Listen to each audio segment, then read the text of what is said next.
Well, good day, everyone. Monday, the 7th of October. I'm coming to you from Perth on the Swan River, and Johnny's in Tumut holding up the flag over there. And it's great to have you back on, Johnny. Mate, great to be back. And how are you enjoying Perth? Oh, mate, it's been very busy. And I tell you what I can say about Perth is a number of people who are awake. I was speaking at a men's camp over the weekend, and I was astounded how many people are saying that they're losing loved ones and turbo cancer stuff's happening, that they got jabbed and they got sick straight away. And people have smelt the rat in the cheese factory. And the stench is just getting bigger and more people are noticing it. And that's what we've got to talk about because there's a whole bunch of stuff waiting in the pipeline that we have to be aware of. So it's important, everyone, that we share this stuff because it's all right for people to wake up and say, hang on, they got me, but what are we going to do with what else they're going to throw at us? And we know that there's more coming. You don't have to be a rocket scientist. So joining us today, we have a wonderful crew. We have Dr. Robbie Peterson joining us. How are you, Robbie? Yeah, very well, Hoodie. Yourself? Yeah, we're really good, mate. We have Karen Fox from Australia Exits the Who. How are you, Karen? Excellent. How are you doing, everybody that's out there? Yeah, good to see you, mate. And of course, our old mate Duncan Symes, Vice President of the Australian Medical Professional Society. Great to have you back on, Duncan. Yeah, thanks for having us, Graham and John, and good day to all the viewers out there. Now, we're very heartened, John, because we know Professor Gus Dalgleish was interviewed by Ben Fordham on 2GB on Friday, and we believe that was recorded to be released sometime through the week. And we know that Angus is not going to hold back on anything. And having spent some time with him in New Zealand, John, we can say that the information he has is not only up to date, it's relevant, it's factual, it's frightening. Yeah, that's exactly right, Hoodie. I think they were a bit nervous about whether to go full throttle in the interview, and they contacted me, and I said, no, don't hold back. Give it to them. And that's exactly what we need to do. Yeah. I can't wait for that interview to come out sometime this week. It'll be an absolute bombshell on mainstream media, that's for sure. Absolutely. And over here in the West, I can tell you all that that people have been harshly dealt with over here, that's for sure. And I am surprised at the number of people who are actively talking about the possibility of Western Australia seceding from the Federation. They've had enough. They want out. They not only want out of the government structure system that they have here in the West in the state government, they want out of the federal system as well. And who can blame them? I mean, this is a division that's been seeded by Morrison and Albanese and these henchmen premiers and the bureaucrats that have been supporting them. They are fracturing this country. It's not independent media. It's not false information, misinformation, and disinformation. It is fact that Australians have had a gutful and they're rising up in numbers. And so we need to discuss the things that are coming. The pandemic treaty is still alive and well and forging ahead with the World Health Organization. And the international health regulations are still fermenting away there. And we have limited time to speak about this stuff because the government this week, Duncan Symes, is going to be talking and tabling the misinformation bill. Am I right? That's correct, as early as tomorrow. So, and this is a frightening step made by any democratic government, where essentially it's a censorship and propaganda bill, whereby all of the individuals in Australia can be shut down, and it's only the government who can be the sole source of truth and immune from criticism. If you try and criticise them, then you're likely to find yourself with massive fines or potentially jail time. I mean, it's just unbelievable that they could be proposing this sort of legislation. I gather there's been a huge response to submissions, as it was when they tried to put this a similar bill in last year. But we've got to keep the pressure on. All the political parties to prevent this type of legislation happening. Otherwise, it's the complete demise of democracy. Now, AMPS, we know, have been sponsoring the visit of Professor Angus Dalgleish and Professor Paul Marrick. That's been going, I presume, most of the week. How's it been seen and received? Well, it's certainly been received extremely well. I mean, you've got two international medical giants talking about this very issue, about the censorship that they have that's occurred to them. Professor Paul Marrick, who's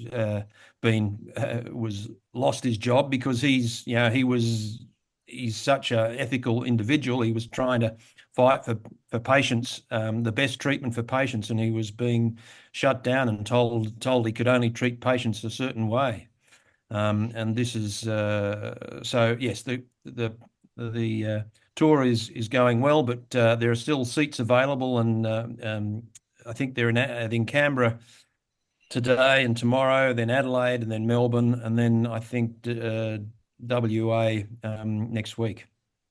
Now, John, you and I emceed the event in Auckland together. I emceed the one before you came over in Christchurch.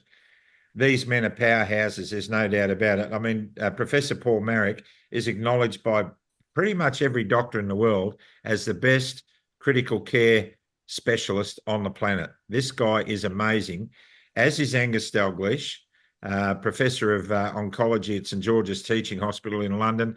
50 years between the two of them. They've got about almost 100 years of profound medical experience behind them. They're open to the thoughts of integrative medicine. In fact, they're promoting it now with the use of vitamins, and they're uncovering a whole bunch of things as they look at vitamin C, vitamin D3. These things have to be discussed. We need to be setting up a parallel health system, and I believe you're on your way to Canberra tomorrow, John, not only for the visit to Canberra by Paul and Gus, but also for the Forest of the Fallen. Tell us about that. Yeah, that's right, Hoodie. AMPS is putting that on, obviously, and it's a great initiative. And these two doctors, they're remarkable. I mean, this is the equivalent of the Pope visiting regional churches in Australia. I mean, these people are demigods. They are the go-to for doctors in the world. There is no question about that. And it's going to be an absolute pleasure for us tomorrow to go over and be part of that Forest of the Fallen. I'm actually heading over with Foxy, Derek Fox, our aviation club Grubbery expert. So it's going to be a great day, and I'm really looking forward to it. So I encourage everyone to come down. I'm really hoping that those guys, Paul Marrick and Professor Dalgleish, have an opportunity to meet with as many politicians tomorrow as possible, and that they open their hearts and their minds to what's going on. Exactly right.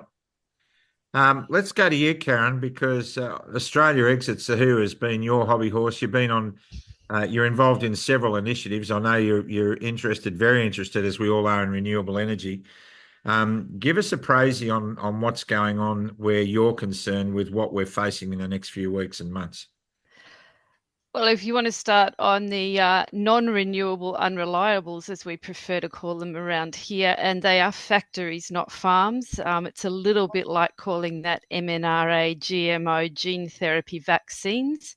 Farms has a nice connotation. These are industrial installations that are going in all over our most magnificent parts of Australia at the moment. So I was at a convention, you could say, of one night, which was called Is the Renewable Energy Zone Broken? And this was for the New England area. There was over 240 people, mainly farmers, and anyone that knows something about farmers knows getting them off their farms and getting them to something that's a little bit like a protest is hard work.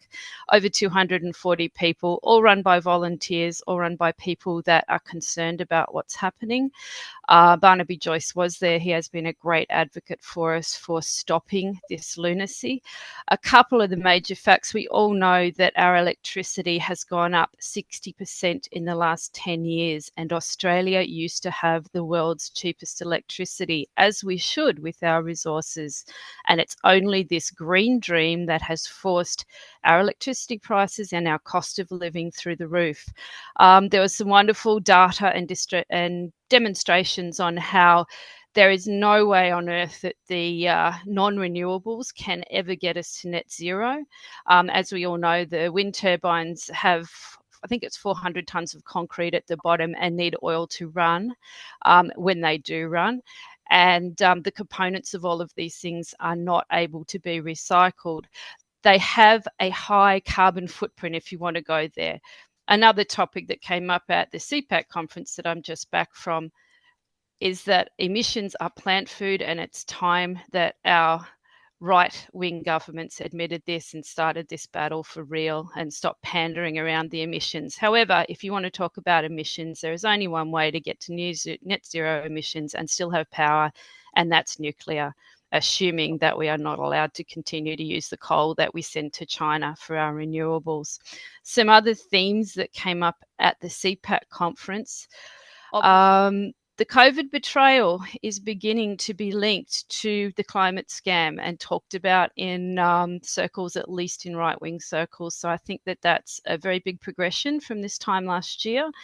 And another really interesting topic that's close to my heart, and Duncan and Rob, I think, after our experiences recently in dealing with politicians, is that Liz Truss, who was very briefly the Prime Minister of Great Britain, discussed the issues with left-wing bureaucrats really running the government.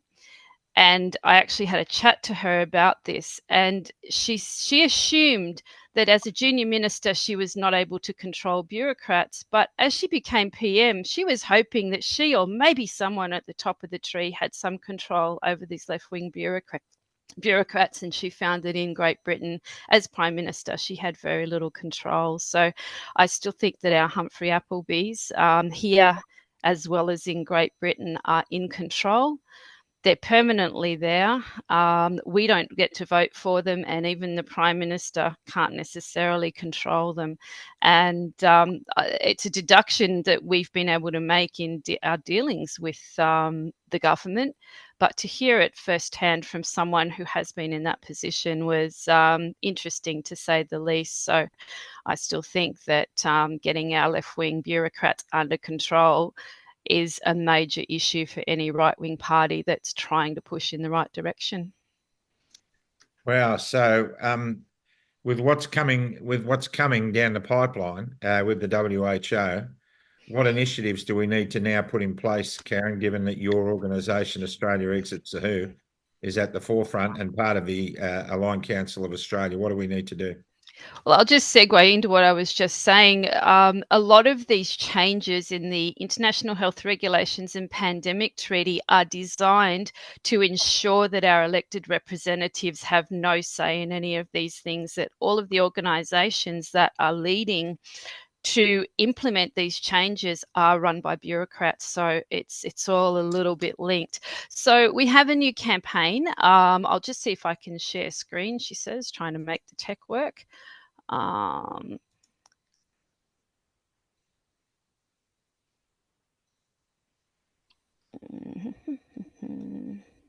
we go.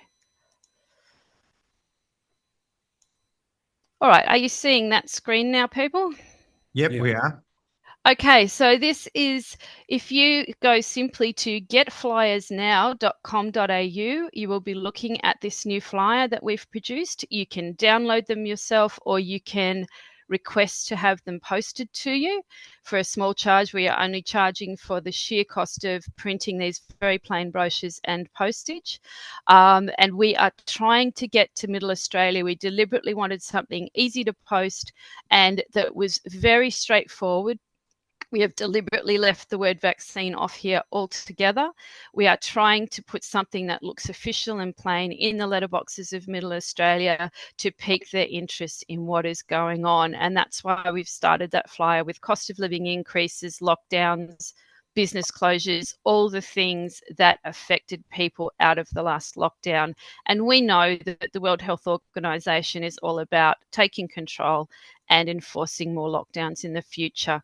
So that's one page. I will see if I can stop sharing that one. So just so you know that you've gone to the right page, that is on Joel Pryor or the Winston Smith Initiative's new site, Phase Chamber, and it's very simple to negotiate. Navigate's the word I want. I'll stop sharing that one. And go back to sharing the second section here.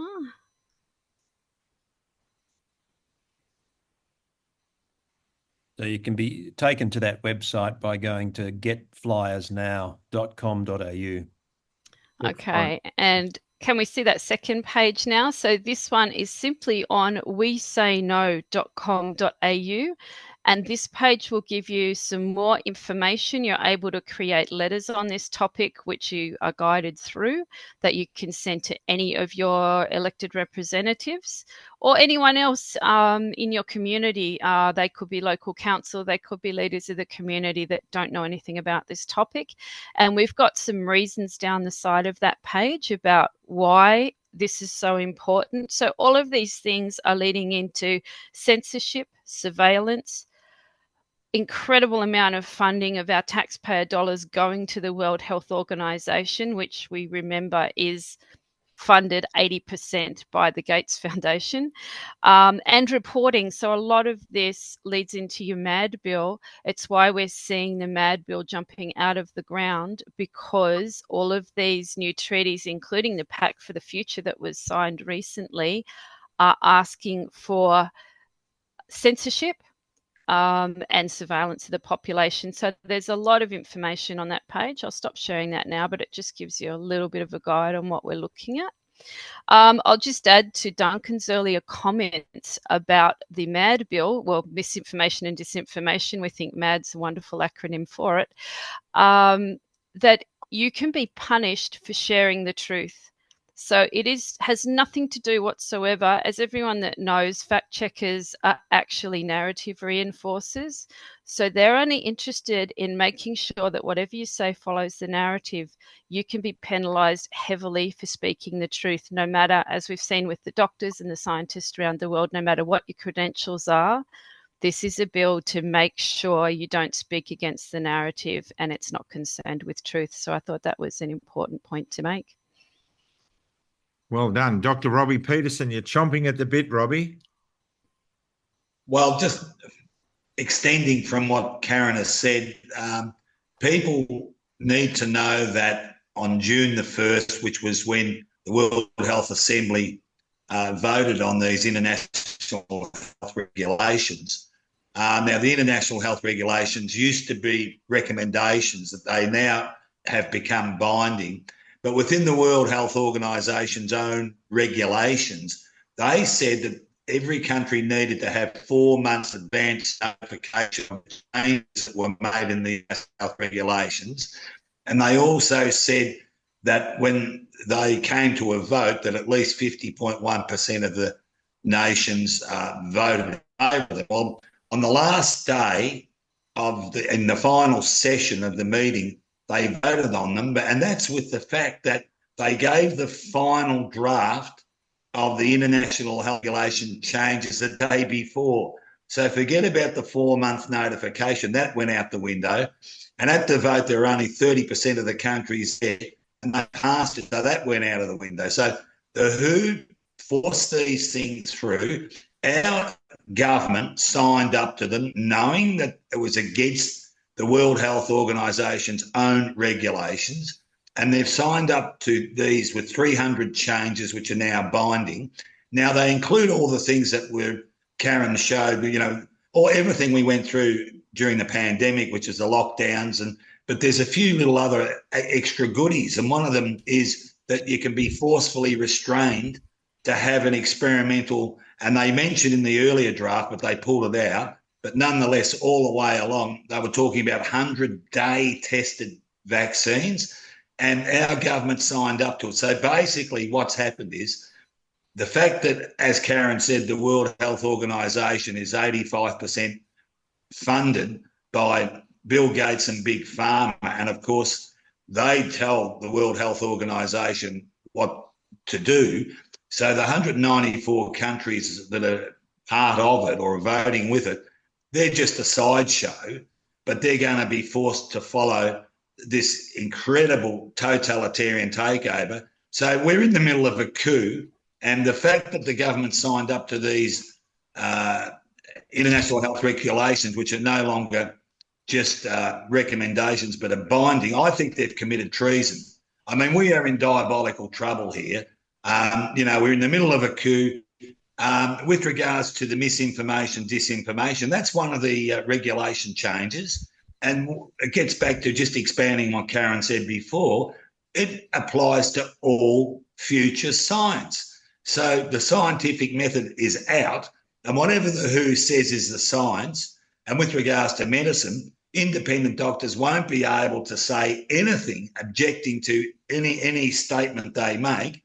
And, you know, it is frightening what we're up against, and we just have to wake Australians up, and we've got to make sure all politicians are absolutely flooded and told, you've got to get us out of this, and if you're not voting to get us out, then we're not going to vote for you. So we're here. We're at the crossroads of Western civilization, and we are being confronted with a totalitarian takeover, which our government has signed up to.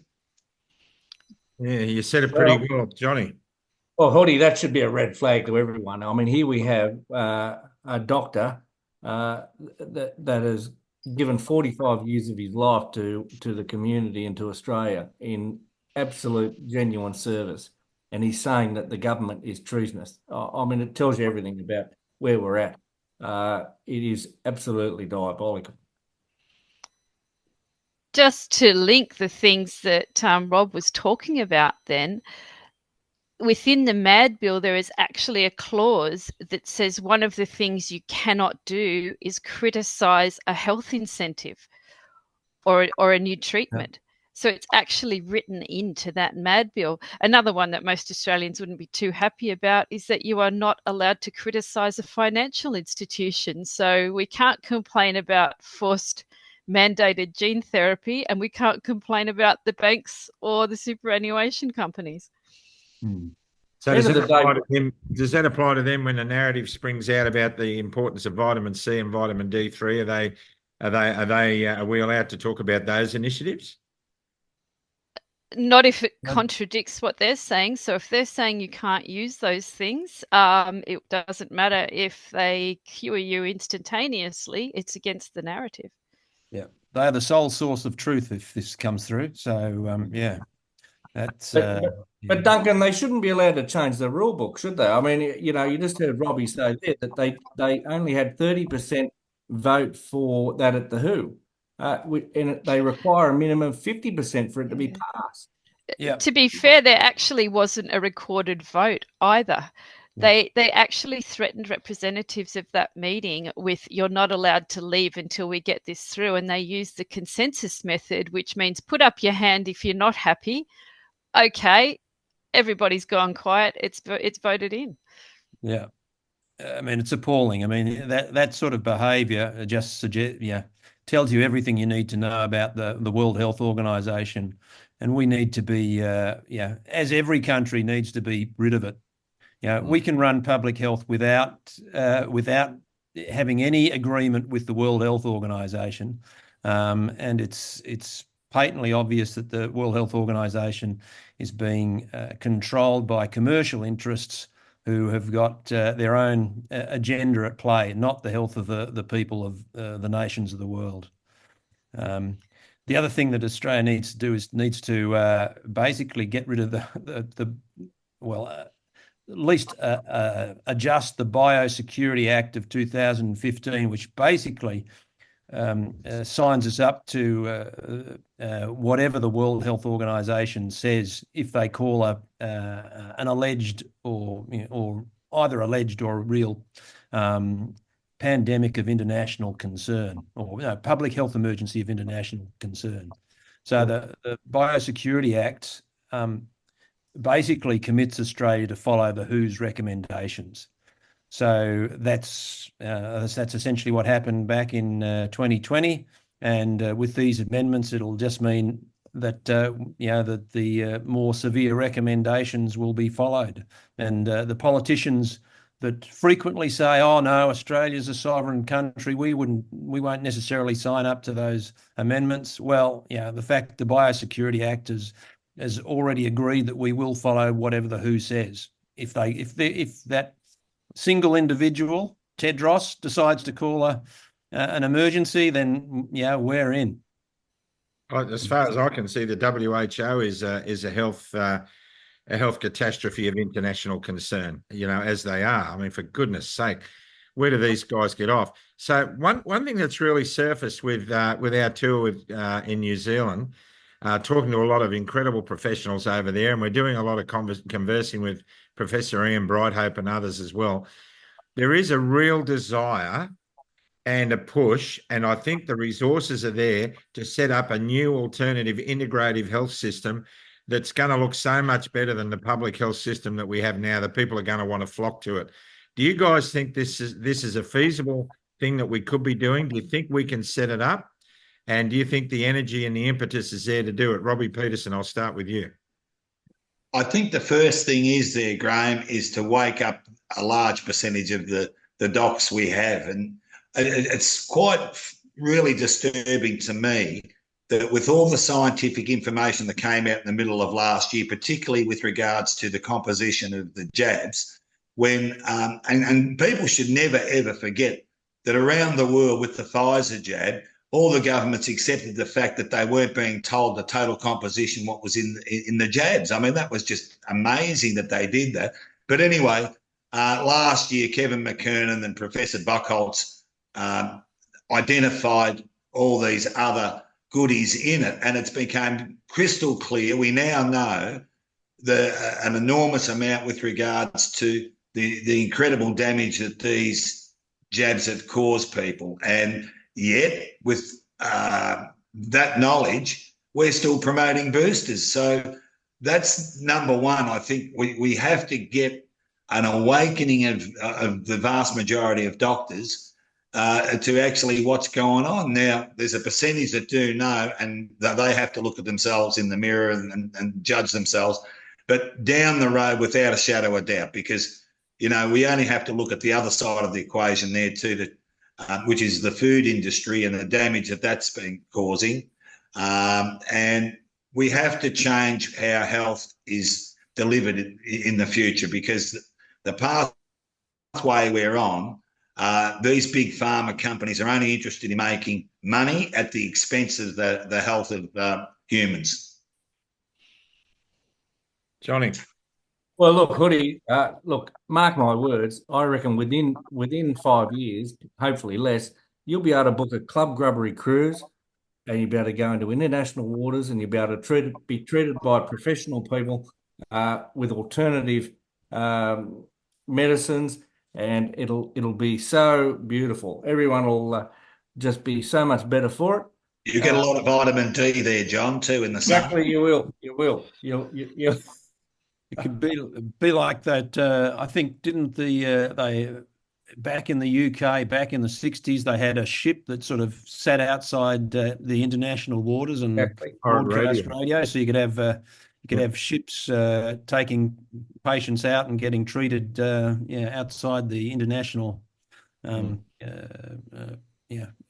whatever the line is called, and then they come back. After having, I'd like to fund an international cruise for bureaucrats in Australia. Called the Titanic. Put them all on a ship and laugh as we watch them on CCTV rearranging the deck chairs. Bring that on. So but Duncan, just get back to that question about a new parallel health system. We've got to start looking at new systems, because we seem to be stuck in an echo chamber that we're bursting to break out of, and we've got to look at alternative financial platforms, health systems, education, judiciary. There's a whole bunch of parallels that we need to reconstruct, because it's clear that the people have lost faith in most of these institutions. Do you reckon it's a doable thing? I think, listen, anything is potentially doable. I'm very positive on that concept. I mean, naturally, it's a challenge in the current conditions because you've got some powerful forces working against it. But I believe the bulk of humanity and the medical workforce want to help their patients, but they're in a sort of a very closed paradigm at the moment. So there's no doubt that parallel systems need to be created so they can show the path for how we have a better future. And I think that's probably one of the things that the freedom movement hasn't done. It's highlighted the deficiencies and problems in the systems, but it hasn't been attacking the way to go forward. And you creating a viable parallel system will be definitely a way to go forward. Yeah. It seems like we've got to do something. Karen, what do you think? Definitely. I think that's so right. Um, everyone will have an opportunity in the future and look, even if we just talk about it, hopefully that. Karen, yeah, I was just referring to you, referenced the previous question about parallel systems. I think it's essential. I think a lot of people that have delved into all of this, be they medical or like me, just someone that's looked into a lot of what's happened, we have to understand that this narrative has been building for 30 or 40 years, perhaps more, and that so much of what we've been taught needs to be unlearned, if that's the right word. That everything from the food pyramid, what we've been told is good for us, what isn't good for us, the push away from whole foods like eggs and milk and meat, and trying to tell us that sugar-laden cereals and seed oils are what we should be eating. And anyone can look at images of a beach in the 1970s versus what's happening now to see that our expenditure on health or the health system, which is not a health system, it's a sickness system, has grown exponentially while the health of the population has gone incredibly backwards. So we obviously need a different system to what we have. How we arrange that, obviously, it's got to be outside of the controls of AHPRA and all of the organisations that so far have shackled the doctors. Anecdotally, on a table of 7 at CPAC the other night were 2 doctors who had the jabs and then realised there was something wrong. I've pointed them to AMPS, Duncan. I'm looking for members for you.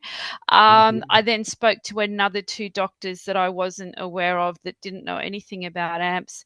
They're going to conservative conferences.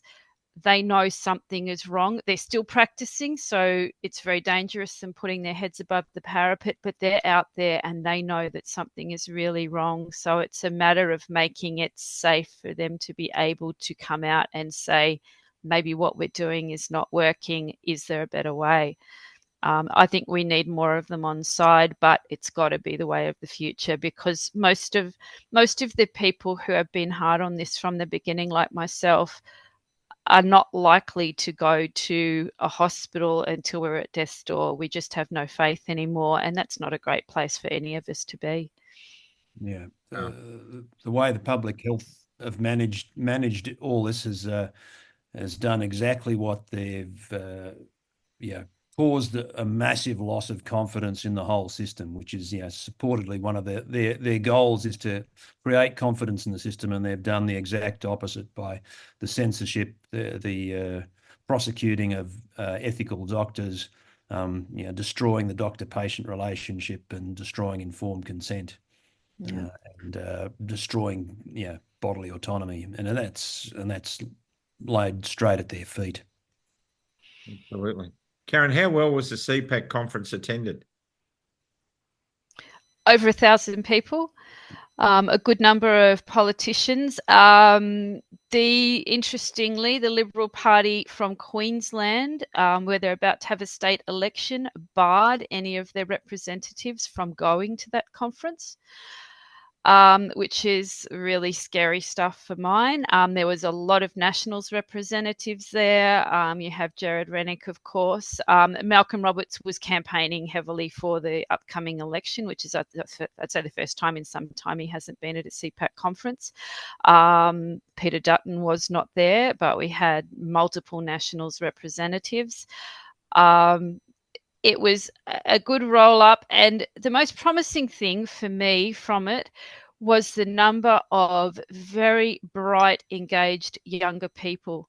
We still would have had an average age, probably a little bit older than myself, somewhere between you and me, Hoodie, but there was a good number of young people that are heavily engaged with this. And one of the takeaways from a few people that I've spoken to is that we have a really big issue with the 25s to 40s that were indoctrinated with the climate scam from the time they entered primary school.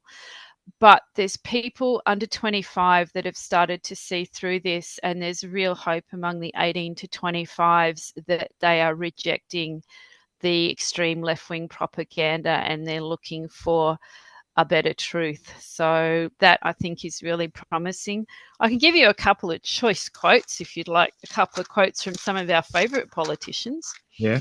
Of course, Ian Plimer was there, the wonderful professor who, is one of the advocates against the climate scam. And of course, if the whole worry is 3% of carbon dioxide is produced by humans, and this is changing the planet, why are we not talking about the 97% that's natural? I think that's a really good comment. Some of our favourite politicians, Liz Truss also, apart from talking about the left-wing bureaucrats, was the public are on the side of the right. And obviously the Voice showed that in Australia. So I think that's something we really need to remember, and a lot of our politicians need to remember. Alex Antic said we need a long march in the opposite direction through our institutions, and everyone knows that that's the truth.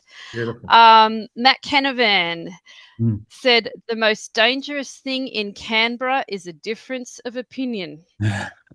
We all know that one's true. He also said that the government wants to silence the opinion of people is a sign of their weakness, not their strength. So the government wanting to shut people up is obviously a sign of weakness, because if you have a good argument, why can't you just use all arguments and come out on top? Yeah. Daniel Wild, who works for the Institute of Public Affairs, is a very good public speaker. He said that we're looking at a unilateral economic disarmament, and that would be very close. So all of these climate policies are heading us for disaster, and it's a way of disarming all of our countries. Discussed Ian Plimer. Another that Professor Plimer had to say is that if you really look objectively at the climate situation, we are already at net zero times 10 because of the amount of forest and trees that are still left before they keep putting these renewables in. So I think that's something we really need to remember. He has a new book out called The End of the World, but it's actually a positive message and aimed at our young people that have been told that their breathing is going to eliminate the planet we live on. We wonder why young people have mental anxiety. So it's more a factual book to let people know that there's no consensus on climate change, and that perhaps the planet's not in too bad a place. Doesn't mean we shouldn't be looking after it, but our breathing is not going to end the planet. Unbelievable. And Duncan, Simon, we've seen misinformation and disinformation being used to cover up terrorism from bureaucratic organisations all around the world. And that's alive and well right now. We've seen it played out in our own backyards in Australia. The misinformation bill, we have to fight this, but we can only fight it, do you think, on the grounds that everybody should have a right to say what they need to say? Everybody should have a right to protest in a democratic society. Absolutely. I mean, it's basically, for a society to progress, you've got to have a contest of ideas, and the best ideas win. And we've got to remember that a lot of the people who are sort of highly influential in the stuff that goes on around the world, their goal is to create division, because that's how they keep control, by creating, the people lower down in the I suppose the financial stakes, fighting each other, and that's a really big problem. So, but if we unite, we can. The people unite, then we can create a much better place than we've got at the moment. And the trouble is, the people at the very top don't want that to happen. So they instigate lots of division in many facets around the world. Yeah, exactly right. It's as that beautiful lady said on the stage at CPAC, Karen, we must make sure this never happens again. And that's what we're all doing here. There's a tyranny that was alive back in the 20s, 30s and 40s, as it's been alive for hundreds of years throughout history. And yet we keep saying we must never let this happen again. And yet we are. We continue to let it happen again. And it just happens in different forms. And, that's why, Johnny, when we spoke at Auckland and I made that speech at the end of the presentation in Auckland, it was about how long are we going to let people sacrifice their lives for freedom and give it up for smashed avo on toast and Friday night at the pub? We can't keep doing that. We can't keep putting ourselves ahead of the sacrifices that were made for them at the cost of our kids who are coming after us. It just, to me, we've got a long way to go, Australia. I really believe that. Robbie? What you touched on there, Hoodie, is look, 105,000 Australians have given their lives fighting for freedom. And here we found that, with the signing of these international health regulations, our government, with the stroke of a pen, has just handed away our freedoms. And it's abhorrent. We need to wake up middle Australians, and that's what we're on about, because the vast majority haven't got a clue and the implications of signing these international health regulations. It's literally, the 105,000 people that died fighting for freedom, they'd be rolling over in their graves now if we do nothing. And we've got to wake up as many people as we can to make them realise this is what's happened. So, getting back to the getflyersnow.com.au, it's really important that people go there and download the flyers and disseminate them. All the freedom people and people that want Australia to remain as an individual nation that we should be proud of. Now's the time. You've got to roll your sleeves up and put in, because we need to wake up the middle now. The sands in the hourglass are running out, and as we know, this disinformation bill, if it goes ahead tomorrow, it's going to be in the Senate probably November the 27th, 28th. Well, between tomorrow and November the 27th, 28th, we've got to put pressure on all the senators and all the independent senators and get them to vote against it. But bear in mind that one of the international health regulations that we signed up to is misinformation, disinformation. It's in the International Health Regulation Bill. So we have to stop that as well. We've got a job on our hands. We do indeed, don't we? Final comments from you, Karen. I just thought I'd say, in relation to the MAD bill, sunlight is the best disinfectant. There's never been a time in history when those censoring the information, where the book burners were right. So we need to keep freedom for all, and we need to stop the MAD bill. So the two websites for us are getflyersnow.com.au, and you can go and get some flyers, get them out to your local community. We're hoping to wake, as Katie Ashby-Coppins likes to call them, the wobbly middle, and get them engaged. The other thing to remember that we haven't touched on is that your representative, your parliamentarian, your senators probably don't know about this. They have been given the one-page synopsis that says that it's rainbows and unicorns from the Parliament, no matter what side of the House they're on. Even if they've signed 50 letters that say it's all fine, we've got it under control. So if you can get a direct meeting, or anyone that's in direct contact with your senator or representative, that is by far the best way to try and get through the bureaucratic maze and be able to talk to them. We also have some resources, including a short video from our one lawyer friend that's been working with this, that would be a really good resource if people have access to laptops and could play that 5-minute speech from a lawyer. You might get through to some of your representatives using those tactics. So we have quite a list of ways to go about this on the Oz Exits Who site as well. Absolutely. Yeah. Great work, Karen. Love your work as always. God bless you. You're a tireless fighter. Duncan, final comment?